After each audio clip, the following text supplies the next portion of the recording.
your story may not be my story may not be your story, but each of us have something that we have experienced, a challenge that has challenged us in our faith, challenged us as a mother, challenged us to continue to love our children, travail for our children. It has definitely been a challenge. So as I begin to open up my mouth, I first want to give nothing but God the glory, because it's Him that I stand. It's Him that I have the ability to come to you before today. Listen, we may be small in number, but the last time I checked on the day of Pentecost, it wasn't any of them, but because it was so listen, if you came here to get something today, all you got to do is pull on the anointing, because the anointing break yokes. So on today, dear Heavenly Father, before I even open up my mouth and go forth, I give you all the glory. I want to honor the head of this house, the shepherd of this house, Dr. Cheryl E. Howard. I want to honor the executive pastors, which is Carol Phillips and her husband, Samuel Phillips. The prayer team for just coming together, continue to be so consistent.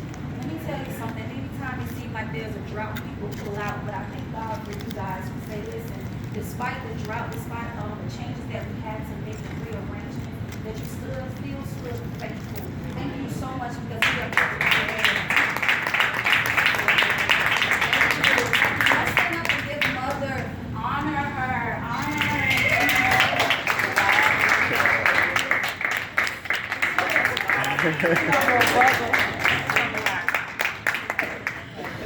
If it's okay with you guys, the theme this evening is surviving motherhood, and God gave me this title: Don't give up, or get up and stay. Dear Heavenly Father, as I begin to open up my mouth, Father, I first want to give you all the thanks and give you all the glory, because truly, Father, I couldn't have did this without you. I can't stand without you. I can't push without you. Father, it's your word that I have to stay anchored in, Father, to survive, to endure, to continue to move forward. So, Father, I lift up the mighty name of you, Lord God. I give you all the glory and praise, Father. I thank you, Father, for touching me from the crown of my head to the very sole of my feet. Thank you for ordering every footstep, Father. Thank you for every engagement that you give me, Father. For I do it nothing but for you, Father. I can't speak unless you speak. I can't move unless you move. This atmosphere won't shift unless you're present. Father, in the name of Jesus, Father, I ask that your presence would dwell in this place. Use me mightily, Father, to encourage the very hearts of the mother, Lord God. I pray, Father, that there's something that is insightful that is said once a day, Father, that'll give them another level, another dose of strength, Father, that they'll be able to endure, walk, and continue to move forward in you, Lord God. Father, we thank you for your everlasting word that'll never die, that'll never be moved, that can't be uprooted, Father. Your word is the truth. It breaks strongholds. It's mighty. Father, it's you. It's in you, Father, that we are anchored. It's in you, Father, that we have our strength, Father. As the word goes forth, I pray that it'll break up what needs to be broken up. It'll shift what needs to be shifted. I pray over this atmosphere in the name of Jesus.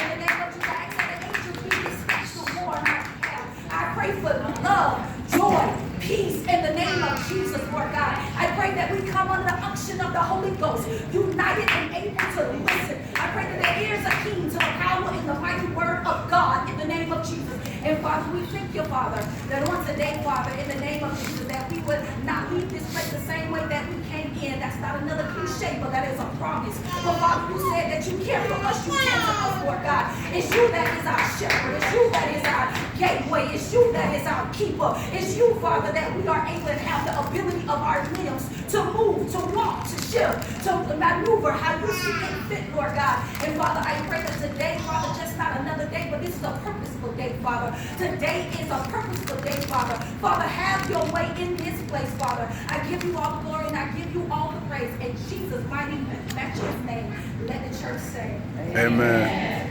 Amen. Amen. Father, we just continue to thank you as I get my iPad open up here.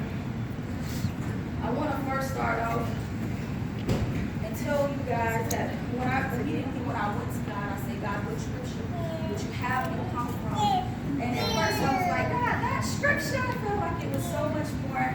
I was just looking for another scripture, but I'm going to go exactly what the Holy Ghost gave me. He gave me Philippians 4 verse 13, and he can say, I can do, which says, I can do all things through Christ Jesus, who strengthens me. And how many of us know that it's only by the grace of God that we have the strength that we need to continue to travail? Put your hands together if you believe.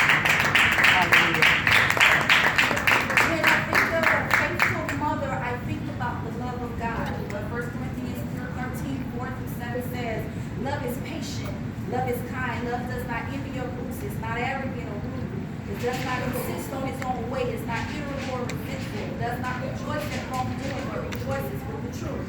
Love bears all things, believes in all things, hopes in all things, endures all things. This is the way I look at the impact of the love of a faithful mother. For a mother knows her child, and the child knows their mother's voice, and the child flocks to their mother, follows their mother, seeking to be nurtured, protected, and guided. For the Bible declares, my sheep, which is my children, my seed, the ones I raised, the one I gave birth to, hears my voice, and they know them, and they follow me. There are no boundaries that can stop a mother, no walls that block her, no endurance or adversity that will shift or oppose her to ever neglect her children. I'm talking about a faithful mother. Are you guys hearing me? Mothers are sometimes rejected, neglected, disobeyed, talked back to, get the hand from, sometimes disrespected, talk to the hand, heartbroken, walking away from when they're trying to teach their kids, not always tended to. They are the financial advisors, but in most cases, they are always the ones called upon. How many of us know that? All that a mother may endure, they are usually the ones called upon, and they usually hear those very words, Mommy, I need you. Thank you. When I think of a faithful mother, I think of the love of God, that despite all, she would be your counselor when you need someone to talk to, the doctor when you are wounded or sick. She'll be the financial advisor that'll provide the finances and the structure of how to work your finances to you. She's an intercessor. Can I also tell you, just put this nugget in here, for Christ sits at the right hand of the Father making intercession, and despite what he may feel, despite how he may be rejected, the love of the mother is the same way that I may have been rejected, but I still love my child. I still will intercede. I still will fight for you. I still will love on you. She's the one that sacrifices. She's the giver. She'll lay her life down if she has to, for the Bible declares that Christ said, no one took it, I laid it down. And how many mothers in here know that I'll make the sacrifice to tend to my children? I do what I gotta do. Sometimes I'm sick in my body, but I still gotta go to work. Sometimes I don't feel like being bothered. I take the time to hear what you're going through. This is the love of a mother. She'll war, she'll tear down, she'll build up. The only one who will discipline you, then call you down and say, baby, come eat breakfast. She believes in you when everyone fails you, talks about you. She'll give you the strength that you need, because the love of a mother is endless. Put your hands together if you know that it's defined as mother. The dictionary defines a mother is defined as one who gives birth. Motherhood is defined as one that brings the child. But could I provide my own gesture to you? If I had to define a mother, I would put it like this: she is limitless. Because she bears much, gives much, endures much, yet she still loves much. Although the love of mother is so profoundly spoken of, the weight of life sometimes that she carries can sometimes seem unbearable. How many of us know that is true? Amen.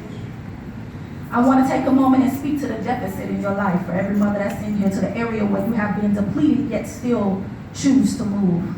I want to encourage the mother who shed tears that no one sees in the dark, who has been scared from the battles that no one sees. How many of us mothers have experienced some battles, some struggles that no one will ever know? How many of us have laid in the bed late nights trying to figure out how we're going to financially provide for our family? How many of us have ever felt so scared and alone, fearful? And although I am a woman of faith, let's just be honest, sometimes my faith is under trial, and I'm asking God, is it possible that I can make it through? Is it possible that I can even be an effective mother? I know what they said about mother. I know they told me what I got to do, but there's some life situations that you are never prepared for, or never think or could imagine that you will have to go through. Put your hands together if you are that mother. I want to speak to the mother whose heart is still broken and bleeds ever so often, whose patience is stretched to its capacity because the journey has been so long. How many of us have had to endure a process for so long? You've been praying for your child, you've been travailing for something to happen, but no matter how much you have travailed, no matter how much you have prayed, you're still asking God, hold on, I need your help. Who has been making it with just scraps. I want to speak to the mothers who are trying to survive motherhood. I have been a mother for 19 years.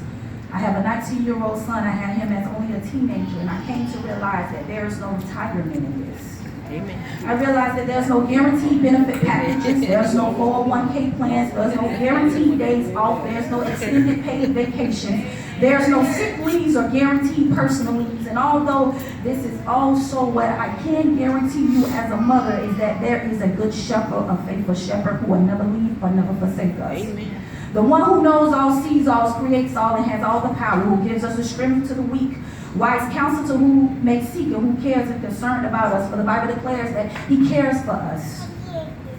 As I began to speak, the Lord, concerning what to impart and encourage you today, is 3 things that he gave me. Those 3 points that I want to give you today, the first one starts off as prayer. I want you to understand that as faithful believers, that it's essential to a mother, as a faith believer, that you have a prayer life. You will not make it without a prayer. This is not something that I am just saying. I am telling you that it's in prayer that the glory is revealed. Revelation is revealed. It's where your strength, well, God will give you the strength. For prayer gives us peace, and it also helps you hold your peace. How many of mothers ever needed to hold their peace? Because there are some trials, there are some tests, there are some things that we're going to endure. We need the Lord, the strength of the Lord to carry us. But the Bible declares in Philippians 4, verse 6 through 7, said, the Lord is near. Do not be anxious about anything, but in everything by prayer and petition. With thanksgiving, present your requests to God. And the peace of God, which transcends all understanding, will guard your hearts and your minds in Christ Jesus. And the God of peace will be with you. Amen. Peace is essential. As I said, the first one is prayer. The second one that the Lord laid upon my heart is faith. While we have prayer, you must believe and have the faith to believe of what's going to come forth. And faith is now faith is the substance of things hoped for, the evidence of things not seen. It's the now faith that keeps us rooted and grounded, believing in when there's no evidence or seen impossible. I want to take you on a journey to my story because I understand what it's like to have and to have not. I know what it's like to live off just the scraps and the pieces and to try to put everything together, to go into a grocery store and pick up a bag of chicken for just $5, and that's all you got, and go home and scrape up some rice. See, there's no recipe. Can I talk to some real mothers in here? Can I talk to some mothers that had to go in the kitchen and there was no recipe put together, but you just had to find a way to make some fried chicken, some rice, and some corn. Whatever was laid over, that's what you used to provide for your child. Can I talk to some mothers that truly understand what it's like to go to a gas station, no money in the bank account, but your check don't deposit to tomorrow, and you just pray that they don't get it until the next day when your check hits? Can I speak to some mothers that had to endure some late nights? Can I tell you personally? Can I get a little personal with you guys? Is that okay? Amen. I have had to literally preach while my child was in the streets. I had to tell you the good news and the good gospel, not knowing where my child is, dealing with a child that is on drugs. Can I speak to some mothers in here and make this thing a little bit more personal? I've had to endure some late nights and still encourage other people about their children. People calling me and telling me what they're going through, not knowing that I don't even know where my child is. Is there anybody in here that's ever had to endure a process, a challenge, something that you've had to encounter, and you try to encourage everybody else, and you asking God, what about me? Is there any mothers in here that ever felt alone? I want to take you to a story about Hagar. What was so profound about Hagar's story was that she didn't ask to be put in the situation that she was put in. It's a very familiar story for those who don't know. She was the slave of Sarah. So here she is, she's put in a situation and she has to give birth. She's asked to give birth to a child that she never asked for. Not only does she give birth to this child, but once she gives birth to this child, now Sarai, who becomes very envious and jealous of her, they have this disagreement and she is now put out. Now, it was very interesting because as I was reading this story, the Bible declares that Abraham goes and that what he gives her, he puts it upon her shoulder, not in her hand, but upon her shoulder. And how many of us know that through life, sometimes some of the things that we have to bear, it feel like a load of weight is put upon our shoulders. Not only do you put something on my shoulder, but then you turn around and you give me my child, this child that we had together. And while this bothered him, at the same time, God said that it was okay, let her go. So now I have straps upon my weight, upon my shoulders. Just limited resources. How many of us can know that we've been through a situation we've had limited resources? So limited resources that probably won't carry us very far. And in addition to that, I have my child in the other hand. And the same man that probably said that he was going to be there for me, the man that was supposed to be there, sometimes it's funny how life would go, because I remember enduring so much with my child, and I couldn't understand why I was suffering and the father wasn't. How many of us mothers to know that to be so well? The mother endures, the mother prays, and it's because she cares and she nurtures and she loves her child so much that when everybody rejects that child, she's still the mother that's sitting in the back of that courtroom praying. She's still the mother that when that child is out there in the streets, when that child is being defiant, disrespectful, she still believes. She continues to tarry. So we have Hagar here who now has the weight upon her shoulders of just her limited resources. That's all she's given. And you know Abraham's story, and you know that much was given unto him. You're talking about a man full of wealth. And now all I got is just limited resources. So when people tell you about child support, tell them, baby, that ain't even enough. The emotional that I have to deal with, the stress that I have to deal with, the teaching that I have to teach. I have to be the teacher when the teacher is not there. I have to be the doctor when the doctor is not there. It's me who gets up in the middle of the night and have to see about the child. So don't tell me anything about child support because that's just a limited resources. Put your hands together and you believe that. I know time is far spiritual. I'm going to continue to move forward, but she has this upon her shoulders, and she has a child, and the Bible declares that she goes into a wilderness. She puts the child to the side because how many of us know that limited resources, they run out. And so now she's in her drought season, and she knows nothing what to do. And like most mothers, you don't ever want to see your child suffer. We'll give a child the last. If all it is just a piece of bread, we'll give that child the bread, and we'll suffer and go hungry. So she puts her child to the side because she can't stand to see her child die or to suffer. And she goes off and she begins to weep. Not only is she in a situation where she didn't ask to be in, but the man who's living with all this wealth, she now has nothing. And she goes off to die and to give up on life because she can't stand to see her child suffer. Nobody wants to see that child suffer. I couldn't imagine a mother who's sitting in a hospital by her child while her child is suffering. I was watching Heaven is For Real. I believe that what it is, when a little girl falls through the tree trunk, and that's what the miracles from heaven, that's what heals her. But I remember a part inside of that movie where she was saying, Mother, I can't take it no more, just let me die. But any mother knows that you're like, no, baby, that's a pain I never want to experience. But the life of reality is that some parents will have to experience it. You don't know what it's like to suffer until you've been a mother. Amen. And she goes off to the side and she's preparing to let go, and there's an angel. And what was so profoundly to me, the second part, was that it wasn't so much of her cry, but God hears the cry of the promise. If you go back in that story, God promised Abraham that he's going to tend to that child and that he's going to birth a nation, and he's going to be a great birth a nation up out of him. And you got to understand that you just didn't give birth to anything, but what you gave birth to had a promise on it.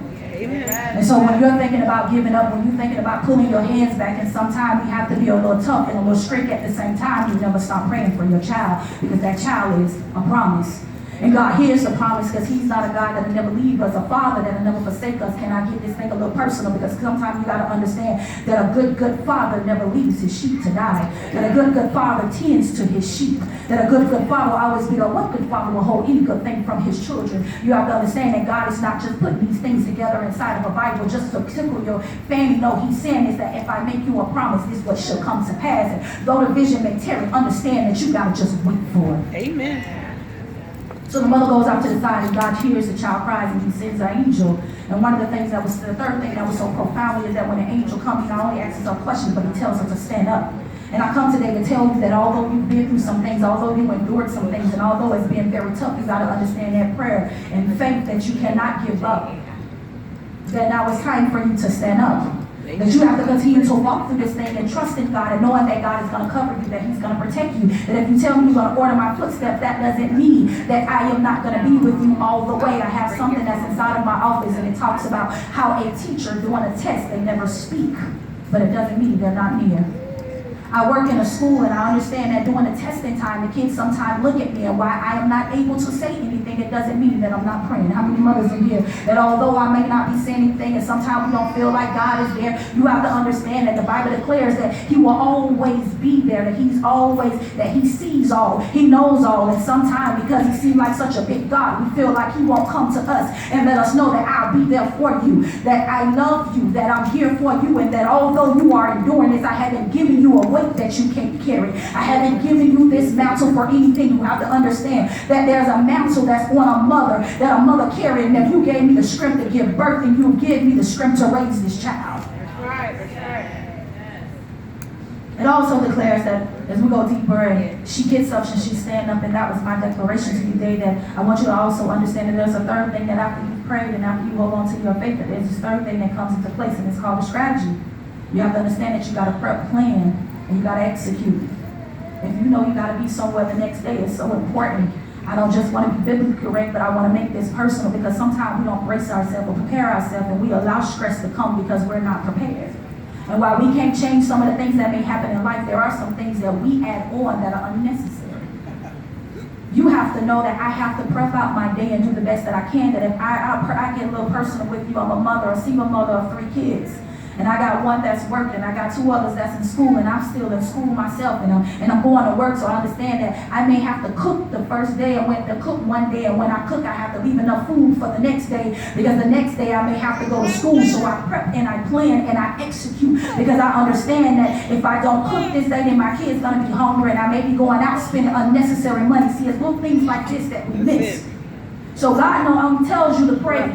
He doesn't only tell you to have faith, but it's so important that we have strategy because strategy brings wisdom. Amen. For the Bible declares, write the vision, make it plain. Come on. So that he that read it may run with it.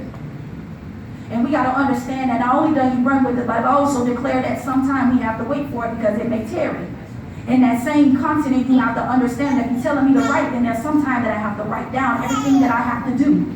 Organize yourself, learn how to prioritize. These are things that we miss. So we hear a good preached word, but we never go home and take care of our personal needs. We miss it. Sometimes we don't realize that in that concept of when we're praying to God, that God gives us a revelation that we need to strategize to meet our personal needs.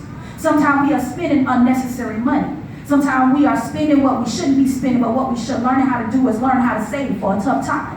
Now here, I'm not here to beat down anybody. I'm just trying to tell you that it's necessary that you prep. And in your preparation, you also plan, because there are certain things that are unplanned that will happen. But if you have something put aside, it can help you and carry you for the necessary time that it needs to.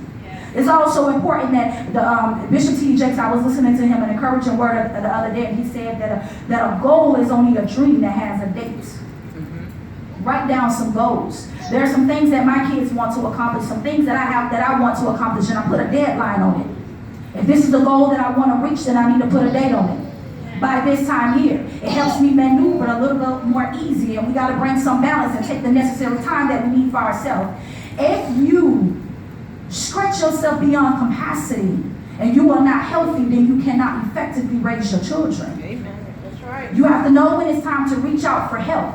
You have to know when you can't do this thing by yourself, that although I have a God that I love, God provides resources, and he'll begin to provide people. In the midst of my adversity with my own son, I didn't have to endure it by myself, because God began to give me favor with the state attorney, give me favor with the judge, give me favor with people that I didn't even know will understand my situation. You got to understand that on this walk, on this journey, God will have somebody just passing by that are coming to see about your needs. And if I can get biblically correct for those who I go to scripture, last time I checked Eli, I believe that it was Eli, but he went to a woman who was already inside of a drought, and all she had was a little bit of meal. But because she trusted the word of the Lord and gave it to him, God made sure that her cup never ran dry. Can I speak to some others and just wake up your faith? Tell you to not only just get up, but to stay up. That God is going to make a way, that he's going to provide, that you don't have to worry about anything, that God tends to your needs, that he hears your cries, even in the midnight hours. And though you're just sitting here, understand that he's giving you a strategy for your situation, a strategy for your situation, a strategy for your situation. Sometimes I got to make this thing personal, because sometimes you're looking at everybody else and we look cute, we look dressed up, and you think everything is going all right, but you don't know the tears that I'm shedding in the midnight hour, that I'm asking God, I don't know how to be a mother. There's no book that can provide all the necessary answers that can help me, but I serve a God who is just, a God who is longevity, a God who is alive, a God who has all the resources that we need. Can I speak to the mother and tell you to stand up? Dear Heavenly Father, I thank you for the word that has went forward. I thank you, Father, that you have provided a word that tells us to pray, that tells us to stay faithful, that also gives us the strategies that we need. Father, I pray that it was something that was said on today that gave your mothers the encouragement that they need, that it penetrated their hearts and gave them another dose of strength to continue to go forward. Father, we thank you, Father, because we understand that we can't make it without you. Father, only you know every petition that has been put before you. God, there are some things that we endure that we can't even articulate. There are some things that we have to endure, Father, that we don't even understand the concept of it. But we understand, Father, that we serve such a just God like you, who cares about us and who tells us to cast our cares upon you. Father, your word also declares that we can trust in the Lord with all thy heart, not part of our heart, but all of our heart, and lean not to our own understanding, but in all our ways acknowledge you. Father, I thank you, Father, because we acknowledge you. We praise you, Father. I pray that the mothers on today, Father, as the word word has went forth, that you will impart in the mothers the necessary unction, the necessary juice, the next level that they need, the next level of strength. I ask that you give each and every mother in here the peace that surpasses all understanding, Lord God. When they don't understand, Father, I decree and declare that they shall make it. Not only are they surviving, but Father, they're rebuilding, re-strategizing, Father. You're giving them another dose of strength, another dose of joy, another unction, another level to continue to move forward. Only you know every step that they have to take. Only you know what they battle with, what they struggle with. Father, being a mother is not always easy, but you entrusted us with these children. So help us to raise them. Help us to provide for them. Help us to move with them. Help us to shift them. Help us to encourage them. Help us to labor with them. Yes. Help us to believe in them. Father, as we put our faith in you, I pray that every mother in here, you will continue to carry them through, Lord God, and Daddy, we thank you. We thank you, Father. We ask that the enemy has to get his 50 hands off of every woman, after every mother's child, off of their mind. Give them the peace even in their mind that surpasses all understanding. Father, I pray that the heartbeat of their faith don't die. But Father, I pray that you're raising them up to be mighty warriors. Sometimes it takes a war to wake up the warrior. Sometimes it takes a struggle to wake up the warrior. And so, Daddy, I thank you that you just woke up the warrior. That these mothers are getting up and standing up, Lord God. I thank you that you're moving them forward. I thank you that they're shifting. I thank you that their emotional state has just come to another level in you. You're giving them peace to stand, structure to stand, to walk, to go through, to endure, to push. I breathe life in them, Lord God. And I thank you, Lord God, by the unction of the Holy Ghost, that they shall stand up and live in Jesus' name.